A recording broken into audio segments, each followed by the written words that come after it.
ओम शांति। तो आज हमारी भक्ति का दिन है 59 और आज की मुरली है 20 जनवरी 1982। प्रीत की रीत निभाने का सहज तरीका।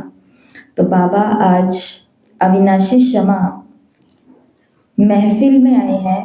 अविनाशी परवानों की क्षमा भी अविनाशी है। शिव बाबा परवाने भी अविनाशी हैं, हम बच्चे। साथ ही साथ जो क्षमा और परवानों की प्रीत है, प्रीत का मतलब प्रेम, स्नेह, संबंध, जुड़ाव, ये भी कैसा है? अविनाशी है। तो इस अविनाशी प्रीत की कुछ रीत भी है।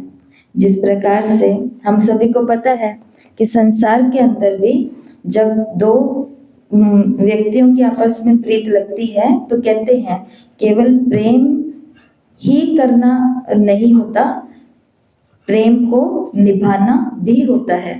तो मुरली के अंदर बाबा ने कहा, जिसने निभाया उसने पाया, जिसने नहीं निभाया उसने भगवान से कुछ भी पाया नहीं। तो भले ही हम बाबा के बच्चे हैं, भले ही हम यज्ञ वत्स बन चुके हैं, भले ही हम समर्पित भी हो चुके हैं, ग्रस्त में ट्रस्टी बन चुके हैं, सेंटर पर रहते भी ट्रस्टी बन चुके हैं, लेकिन फिर भी अगर निभाना नहीं आता तो ये सब कुछ होने के बावजूद भी कुछ भी पाया नहीं है। जिस प्रकार से संतुष्टता, हम सब कुछ होंगे लेकिन हम संतुष्ट नहीं होंगे। हमें अपने पुरुषार्थ में हमेशा कोई ना कोई शिकायत रहेगी कि कम है, कम है, कम है। सेवाओं में शिकायत रहेगी कि और अच्छा कर सकती थी, और अच्छा कर सकती थी। कुछ बनाने में कमी रहेगी कि और अच्छा बना सकती थी, और अच्छा। तो ये क्यों रहता है? क्योंकि प्रीति को रीति है, निभाने के तरीके हैं वो नहीं आते। तो मुरली बहुत ही वंडरफुल और बहुत ही प्यारी है और सहज तरीका है। तो मुरली भी बहुत सहज है, छोटी सी मुरली है, लेकिन इस मुरली के अंदर राज बहुत गहरे हैं। बाबा ने कहा कि प्रीत की रीत निभाना तो बहुत ही सहज है। पहले बाबा ने कहा बस 2 ही तो काम करने हैं, फिर तीसरा काम बाबा ने बता दिया, चौथा बताया नहीं। लेकिन वास्तव में मुरली में 4 चीजें हैं जो हम सहज प्रीत की रीत को निभा सकते हैं। तो पहला है गीत गाना। तो गीत गाना, जैसे कि कल आपको महर्षि पतंजलि के बारे में बताया था कि अश्वमेध यज्ञ की समाप्ति का दिन है और उनको निमंत्रण मिला है राजा के द्वारा। तो वो अपने एक शिष्य चित्र के साथ वहां पर जाते हैं। अश्वमेध यज्ञ का समापन होता है, नैवेद्य होते हैं, सब कुछ होता है, सब स्वीकार करते हैं, ग्रहण करते हैं, लेकिन नाइट स्टे वही होता है, रात रात को वहीं रुकना होता है। तो उस रात्रि के काल में क्योंकि समाप्ति का समय, सब राजन, सब मित्र संबंधी इकट्ठे हुए हैं, तो वहां पे नृत्य और गायन का भी कार्यक्रम रखा गया है। तो चित्र जो शिष्य है वो अपने गुरु को देखता है कि गुरु जी तो बड़े ही आनंद के साथ में डांस भी देख रहे हैं और सॉन्ग भी सुन रहे हैं, गाने भी सुन रहे हैं। तो उसको ये बात बहुत अटपटी लगती है अपने गुरु को देखते हुए। मन के अंदर उसके बैठ जाता है और आश्रम की ओर जब अगले दिन वो जाने लगते हैं, उसके मन में अभी तक ये बात है कि महर्षि इतने बड़े गुरु होकर के कैसे पूरी पूरी रात जाग करके कोई नृत्य देख सकते हैं और कोई गायन सुन सकते हैं, ये कैसे हो सकता है? लेकिन बड़ों के आगे बोलना नहीं है तो वो कुछ प्रश्न नहीं उठाता है, बोलता नहीं है। 1 दिन, 2 दिन, 3 दिन, कुछ दिन बीतते हैं। महर्षि पतंजलि है वो प्रवचन करने के लिए बैठते हैं। जैसे सूत्र होते हैं ना, योग सूत्र होते हैं, मतलब जिसमें योग सिखाया जाता है। भाष्य सूत्र होते हैं जिसके अंदर प्रवचन दिए जाते हैं, ग्रंथ पढ़ाए जाते हैं, उपनिषद शास्त्र सिखाए जाते हैं। तो वो भाष्य सूत्र पढ़ा रहे थे। तो भाष्य सूत्र के अंदर वो ये बता रहे थे कि विकारों का निरोध करने वाला ही योगी है। तो आगे से चित्र प्रश्न पूछते हैं कि गुरुदेव क्या ऐसा हो सकता है कि कोई व्यक्ति विषय वासनाओं में रहता हुआ भी योगी जीवन जी सकता है? तो गुरु को समझ में आता है और गुरु सीधा उनको बोलते हैं, महर्षि पतंजलि उनको सीधा बोलते हैं कि तुम उसी दिन की बात कर रहे हो ना कि तुम्हारे गुरु कैसे पूरी रात आंखों से नृत्य देख रहे और कानों से गीत सुन रहे थे? तो वो कहते हैं कि हाँ। तो फिर उन्होंने क्या बताया, जो आप हम सभी के लिए एक बहुत बड़ी शिक्षा है, कि उन्होंने कहा कि आत्मा का जो स्वभाव है, आत्मा का जो संस्कार है वो ऑटोमेटिक, जैसे हर एक सिस्टम में कुछ चीजें इनबिल्ट होती है। मैन्युफैक्चरिंग के समय जब वो बनती है ना, तब बनते समय ही उसके अंदर वो सिस्टम डाला हुआ होता है, सेटिंग की हुई होती है। जैसे फोन के अंदर कुछ एप्लीकेशन हम बाद में डालते हैं, और कुछ एप्लीकेशन पहले से ही फोन के अंदर उपलब्ध होती है। जैसे जहाँ पे फोटो रखते हैं वो गैलरी, जहाँ पर कांटेक्ट होते हैं वो वाला सिस्टम नंबर वाला, जहाँ पर फोटो खींचेंगे कैमरा, ये हमें डालना नहीं पड़ता, ये सिस्टम के अंदर फोन के अंदर पहले से ही होता है। इसी प्रकार से उन्होंने महर्षि पतंजलि ने बोला कि आत्मा का जो संस्कार है वो क्या है, रसनाएं लेना, आनंद लेना, सुख का अनुभव करना और मौज का अनुभव करना।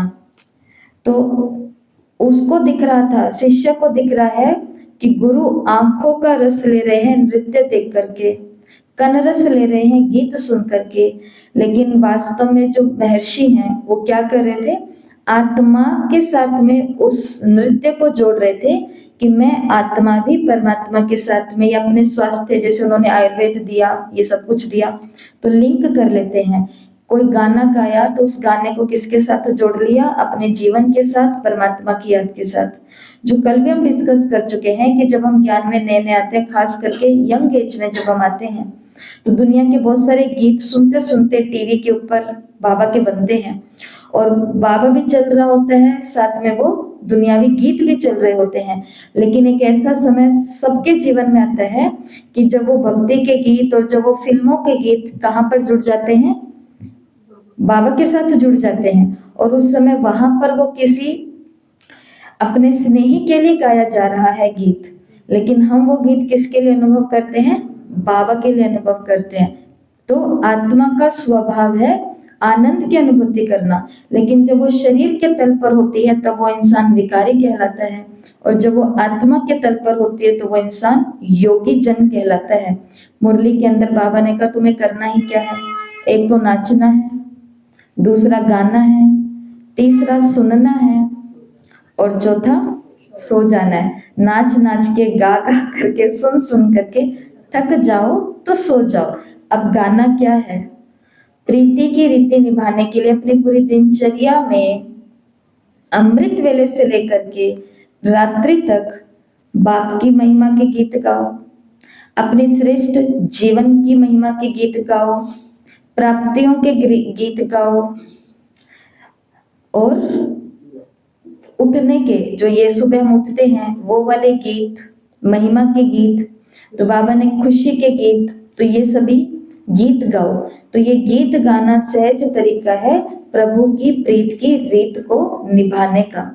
तो आज की मुरली का पहला होमवर्क कि 63 प्रकार के गीत ब्राह्मण जीवन में, 63 प्रकार के, वैसे तो 100 प्रकार भी हम निकाल सकते हैं, 108 प्रकार भी हम निकाल सकते हैं, लेकिन पिछले 63 जन्मों से हम नीचे उतरने में लगे हुए हैं, तो 63 प्रकार के गीत आज हमें लिखने हैं।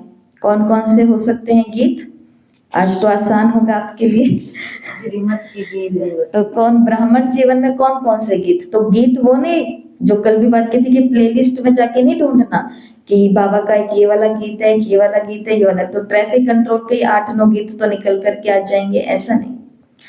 प्रकार, हाँ, प्रकार के गीत, ब्राह्मण जीवन में 63 प्रकार के गीत, जैसे कि खुशी के गीत, जैसे कि बाप की महिमा के गीत, जैसे कि प्राप्तियों के गीत, जैसे कि इस बीके लाइफ की महिमा के गीत, जैसे कि अमृत वेले के गीत। अब स्टार्ट करो, जैसे कि श्रीमत के गीत, अतीन्द्रिय सुख के गीत, सेवाओं के गीत, बाबा के आह्वान के गीत। कौन सा गीत है बाबा के आह्वान का, आनंद के प्रदाता और स्नेह शक्ति दाता सादर पधारिए। दृष्टि के गीत, आप दृष्टि यूं ही देते रहे, बाबा की गोदी में सो जाने के, वो रात्रि योग के गीत भी हैं, योग निद्रा के भी गीत हैं, और निद्रा जीत बनने के भी गीत हैं। 84 जन्मों के गीत, कमाल कर गई रे ज्योति बिंदु आत्मा, 8 जन्म सतयुग में लिए 12 जन्म, त्रेता में लिए 21 जन्म, द्वापर में लिए 42 जन्म, कलयुग में लिए सोने की बन गई रे, चांदी की बन गई रे, तांबे की बन गई रे, लोहे की बन गई रे, एक जन्म संगम युग का डायमंड, हीरे की बन गई रे, मैं ज्योति बिंदु आत्मा। तो ये चक्कर के गीत हैं। और कौन से गीत हैं? मनसा सेवा के गीत, चले हैं फरिश्ते, और विदाई के गीत। मनसा सेवा के गीत कौन सा है? वो गीत करे मनसा सेवा, ये वाला गीत आता है। और ट्रैफिक कंट्रोल के गीत, अमृत वेले के गीत, नुमा श्याम के गीत, बाबा के मदद के गीत, भोग के गीत, मुरली के गीत जो मुरली के ऊपर होते हैं, मुरली के पहले के गीत, मुरली के बाद के गीत, सोमान के गीत, बाबा की मदद के सहयोग के गीत, स्वमानों के गीत। अच्छा जी, ब्रह्मा कुमारियों के गीत, कुमारों के गीत, कुमारियों के गीत, माताओं के गीत, प्रकृति के गीत, तपस्या के गीत हैं, और माया जीत बनने के भी गीत हैं, विषम विषम करने के भी गीत हैं। हाँ, बाबा के घर मधुबन के गीत, भारत के गीत, भारत की महिमा के गीत हैं, भोग के गीत हैं, निराकार के गीत, परम धाम के गीत हैं, सूक्ष्म वतन के गीत हैं, सत्युग के गीत हैं। संगम युग और सत्युग के कंपैरिजन के गीत हैं। कहाँ मिलेगा बाबा तेरा प्यार, ये सत्युग में कहाँ मिलेगा ये प्यार। और 4 धाम के गीत हैं, बाबा के सारे संबंधों के गीत, बाबा हाँ, से बाबा मिलन के गीत हैं, बाबा मिलन के गीत है ना, ब्रह्मा बाबा के गीत है, मम्मा के गीत है, दादियों के गीत है, स्मृति दिवस के गीत हैं, बाबा के गुम होने के गीत, अव्यक्त होने के गीत है। हाँ, बाप टीचर सतगुरु के गीत, बाप टीचर और सतगुरु के गीत, सर्व संबंधों के भी गीत हैं। बाबा मेरा साजन है, वो वाला बाबा का बहुत अच्छा गीत है, साजन मेरा हसीन मुसाफिर रहता है बड़ी दूर, है ना, ये बहुत अच्छा। तो साजन के गीत है, तो राखी के गीत है, तो दिवाली के गीत है, तो होली के गीत है, तो नवरात्रों के भी गीत हैं, तो विजयदशमी के भी, क्रिसमस के भी गीत है, बच्चों के भी गीत है, युवाओं के भी गीत है, जोश के गीत है, उमंग उत्साह के गीत है। तो ऐसे बहुत प्रकार के गीत हैं। तो ये 63 प्रकार के गीत, फरिश्तों के भी गीत है। तो ऐसे ब्राह्मण जीवन में 63 प्रकार के गीत आज सभी को लिखने हैं। ठीक है, लिखेंगे सभी। तो बाबा ने कहा कि ये एक तो अच्छा तरीका है, पूरी दिनचर्या में ये गीत गाते जाओ, और क्या करना है। दूसरा बाबा ने कहा नाचते जाओ। नाचना कैसे है? बहुत सुंदर बाबा ने मुरली में कहा, हाथ ऐसे हिलते, जैसे अभी हम समझा रहे हैं, तो हाथ ऐसे हिल रहा है, इधर से भोग बना रहे हैं, इधर से कोर्स लेसन दे रहे हैं, इधर से यूट्यूब पर वीडियो अपलोड कर रहे हैं, ये देखो कुछ भी कर रहे हैं, इधर से पांव से जा रहे हैं सेवा पर, ये आप केंद्र में सुबह सुबह आते हैं, शाम को आते हैं, सेवा करते हैं, हम सभी मिल करके सफाई करते हैं। बाबा ने कहा मुख चलाते हो, भाषण करते हो, ज्ञान देते हो, दृष्टि देते हो सबको बाबा की, तो ये सभी क्या है? डांस है। डांस करना, मतलब कर्म इंद्रियों को इन्वॉल्व करना बाबा के कार्य के अंदर, योग के अंदर। संसार में कहते हैं कि फलाना व्यक्ति बहुत कर्म योगी है, बहुत कर्मठ व्यक्ति है भाई, बहुत। तो वो कर्म योगी, दुनिया की परिभाषा कर्म योगी किसको बोलती है? जो सुबह से लेकर के शाम तक ना इधर देखते हैं ना फालतू में उधर देखते हैं। ऐसे देखिए ना लोग दुनिया में, जिनको ना इस घर से कोई मतलब ना उस घर से कोई मतलब, जो बहुत बाबा बोलते हैं रिलीजियस माइंडेड लोग होते हैं, वो भक्ति का आडंबर भी नहीं करते, तो शो ऑफ भी नहीं करते। बस वो सुबह उठना है, बच्चों का काम किया, पति पत्नी का काम किया, घर के सास ससुर बेटे बहू का काम किया, ऑफिस ड्यूटी का, स्कूल कॉलेज का काम किया, घर आके मम्मी पापा की सेवा की, ये वो किया, और आया अपना पढ़ाई लिखाई किया, ऑफिस वर्क पूरे किए, खाया पिया और सो गए। स्मूथली लाइफ चल रही है, ना दुख देते हैं ना किसी का दुख लेते हैं। ऐसे लोगों को दुनिया में क्या बोलते हैं कि ये बहुत कर्मठ व्यक्ति है, ना ये कभी इनका परिवार हमने बिगड़ा हुआ देखा, ना इनको कभी बिगड़ा हुआ देखा, ये तो भाई अपने काम में बिजी रहते हैं। सुनिए ऐसी बातें, तो उसको लोग बोलते हैं ये कर्म योगी है, कर्म योगी है। पर भगवान न्यारा है तो उसकी परिभाषा भी न्यारी है। वो कहते हैं कि कर्म में आते आते भी क्या पाप खत्म होते हैं? मैं अपने काम में बिजी हो जाऊं, चलो सेवा, इसमें से सेवा भाव को हटा दो, लेकिन ये मेरा काम है, मुझे इसकी पगार मिलती है हर महीने की, ठीक है, तो मैं ये काम और अपना काम ईमानदारी से कर रही हूँ बस, बाकी मेरे को कोई सेवा की, दुआओं की, भगवान का काम है, ऐसे कोई भावना अंदर नहीं है। तो क्या काम यही करूंगी, लेकिन क्या मेरे विकर्म विनाश होंगे? नहीं होंगे। विकर्म विनाश कब होंगे?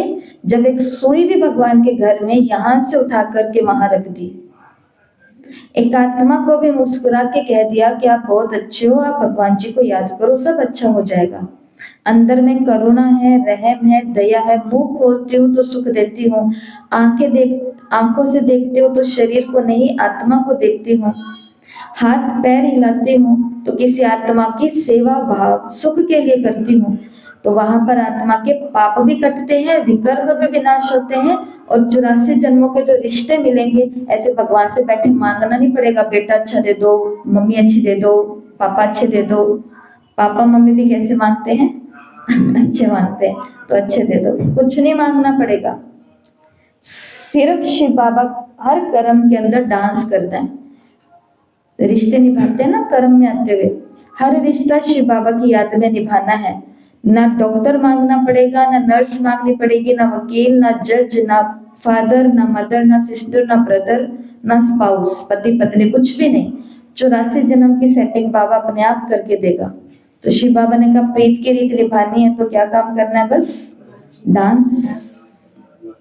डांस ही करना है, हाथ पैर हिलाओ, कुछ भी करो, लेकिन कर्म योगी बन के शिव बाबा और शिव बाबा, ऐसा। 2 काम हो गए, गाने और नाचने वाला। तीसरा काम बाबा ने कहा है, वो क्या है? सुनना। ये तीसरा काम है और वो है सुनना। क्या सुनना है?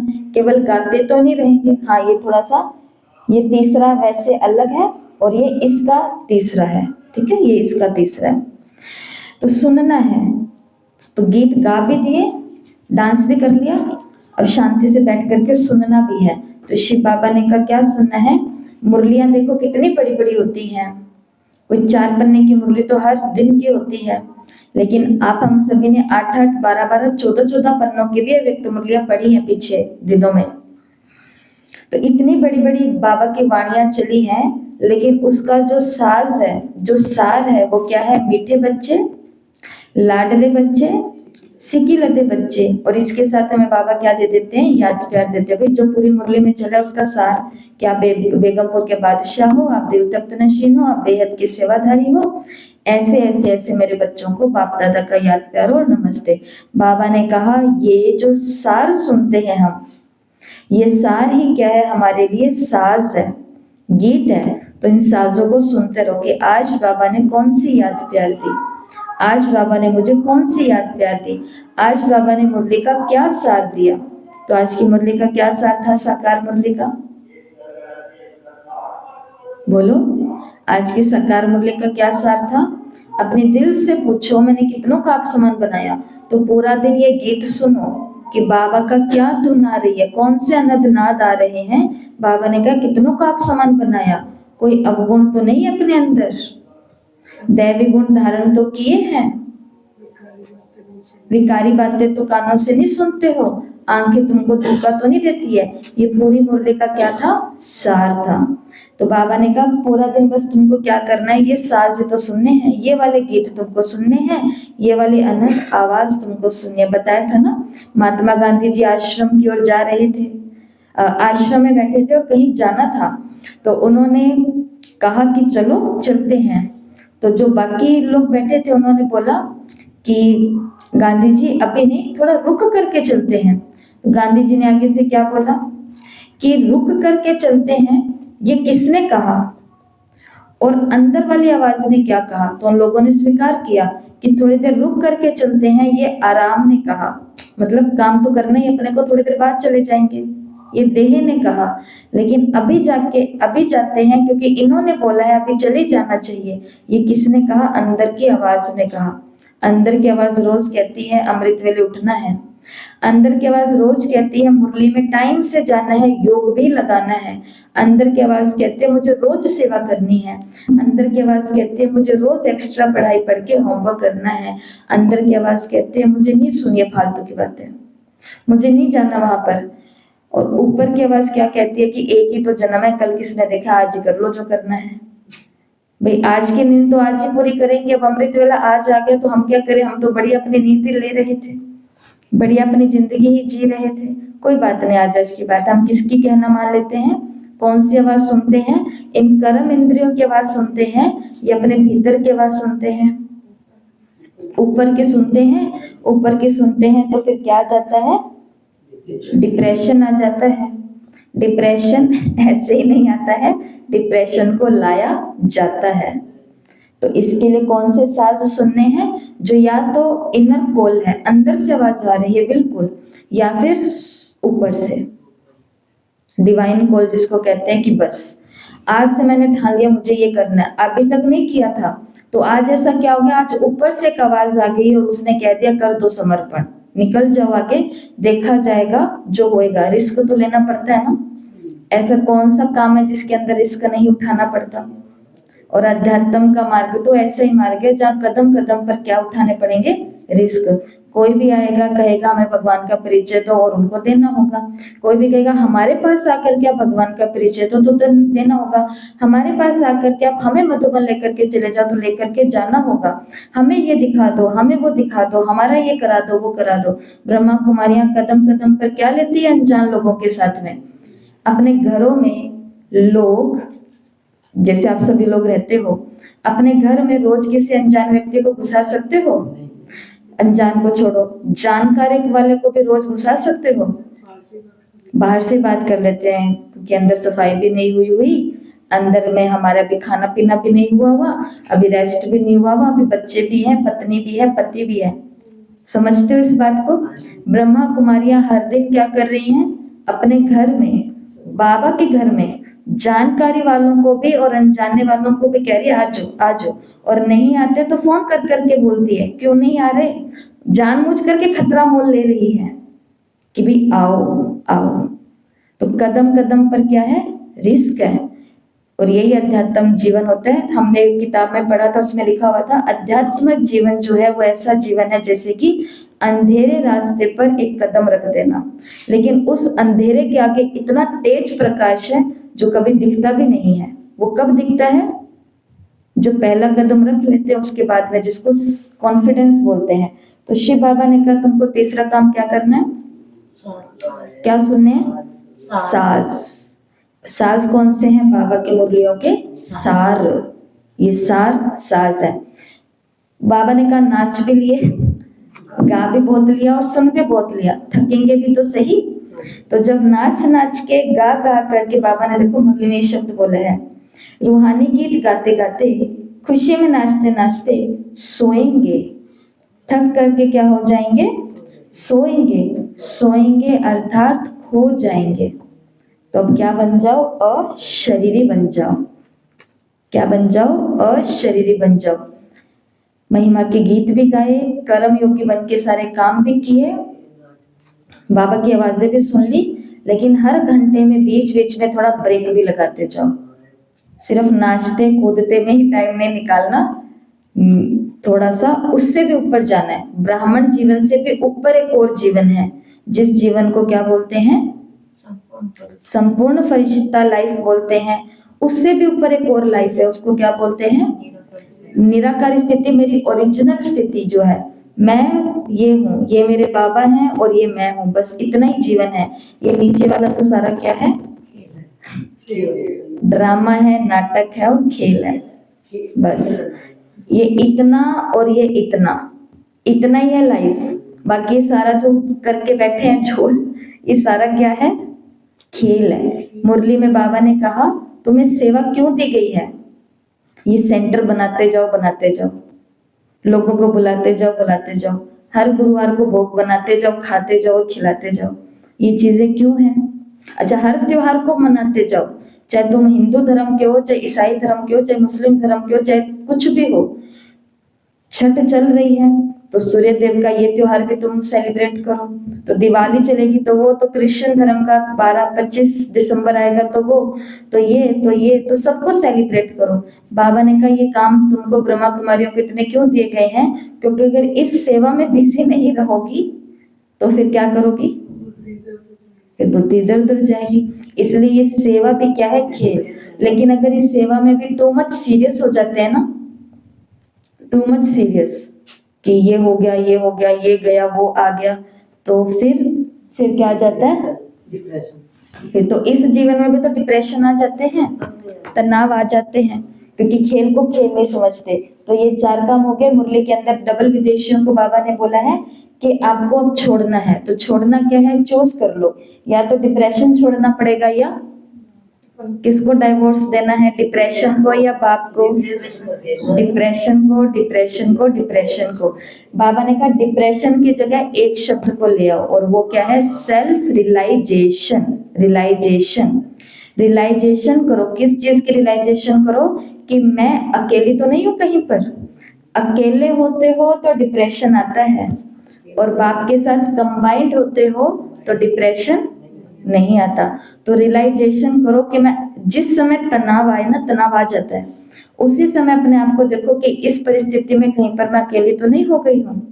एक बहन का ऑपरेशन होने वाला है कल, तो वो मिलने के लिए आए, तो वो कहते वैसे मेरे को घबराहट नहीं है, पर अब मेरे को ऐसा कुछ कुछ हो रहा है।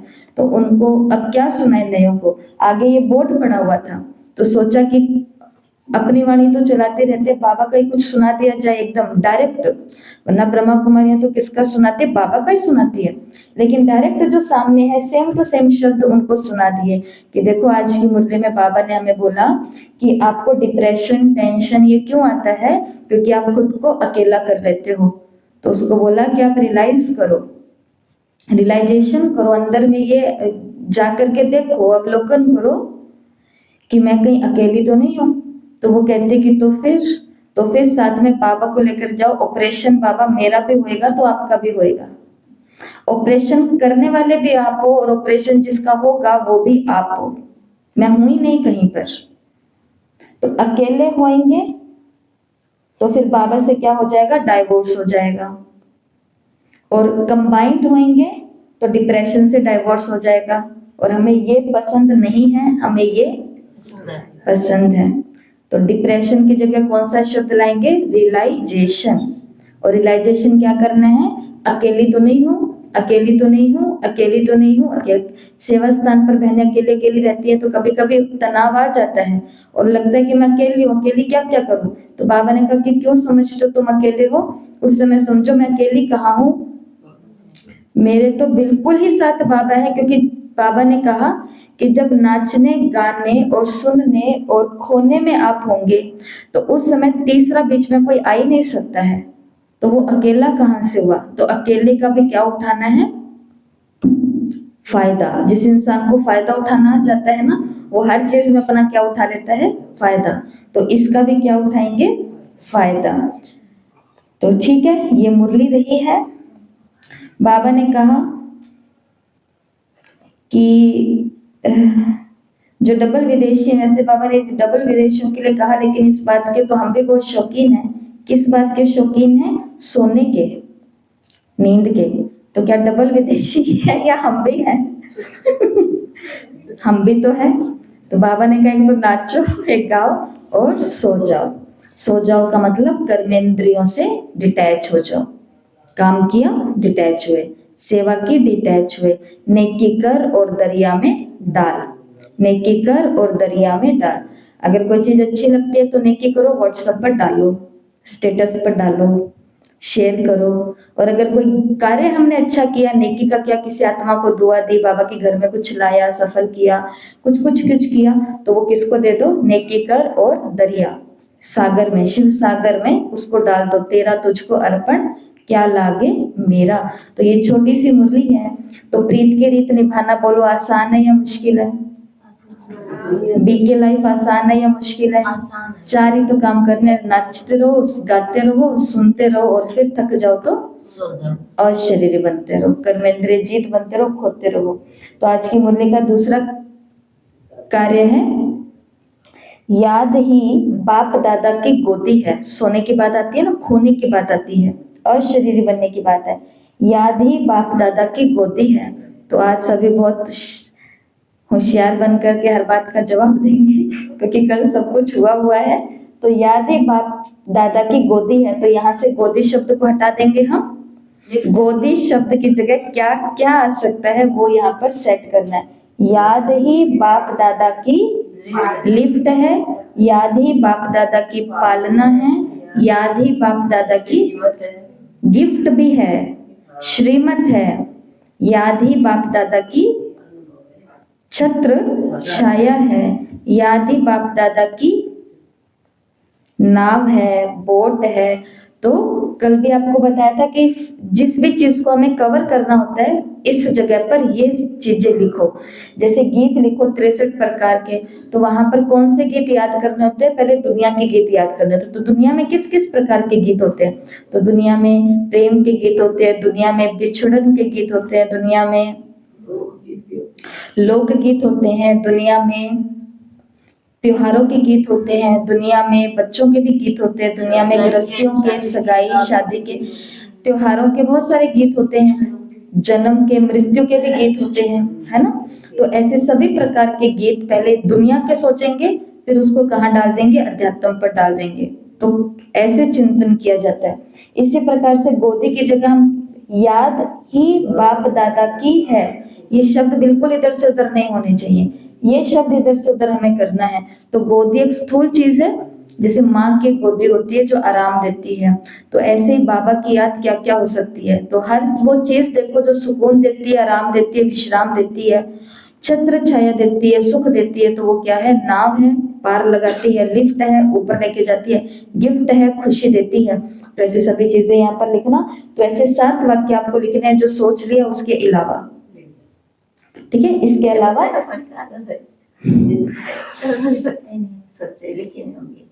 हाँ, तो ये 7 वाक्य आपको लिखने हैं, बस इतना सही आज का काम है। तो मुरली पढ़नी है, मुरली को केवल पढ़ना नहीं है, आज मुरली को जीना है। और ऐसा एक दिन जीना है कि जब हाथ हिले तो लगे रहे मैं तो डांस कर रही हूँ, मतलब कर्म योग, मुंह चल रहा है मैं तो कर्म योग, मुरली नहीं सुना रही, ज्ञान नहीं सुना रही, मैं तो शिव बाबा के साथ योग करते हुए ये मुख हिला रही हूँ, मुख का डांस कर रही हूँ। तो एक होती है गीता सुनना, बहुत सुनते हैं दुनिया में लोग, और सुनने वालों में से कुछ 1-2% होते हैं जो गीता को जीते हैं, जिसको बोलते हैं लिविंग गीता, गीता को जीना। इसी प्रकार से मुरली पढ़ने वाले हम बहुत है, और बहुत साल हमने मुरली ही पढ़ी और कुछ नहीं किया हमने। पोथी पढ़ जगमुआ, पंडित भया ना कोई, 2.5 अक्षर प्रेम के पढ़े सो पंडित हो। इसका मतलब क्या होता है? जीना है। पढ़ लिया, बहुत कुछ हो गया, अब नहीं पढ़ना भी है, अभी तो पढ़ाई वाला काम बाकी है। लेकिन आज के मुरली को हमें क्या करना है? अविनाशी प्रीत। तो मेरा प्रियतम एक ही है और मैं उसकी कौन हूँ? प्रियतमा हूँ, प्रियसी हूँ। तो इस बॉन्डिंग को और मजबूत करना है, और ये डिप्रेशन विप्रेशन इन सभी को भगा दो, लात मार करके भस्म कर दो सारे। ओके, और सभी को होमवर्क करके ग्रुप में पोस्ट जरूर करना है। ओम शांति।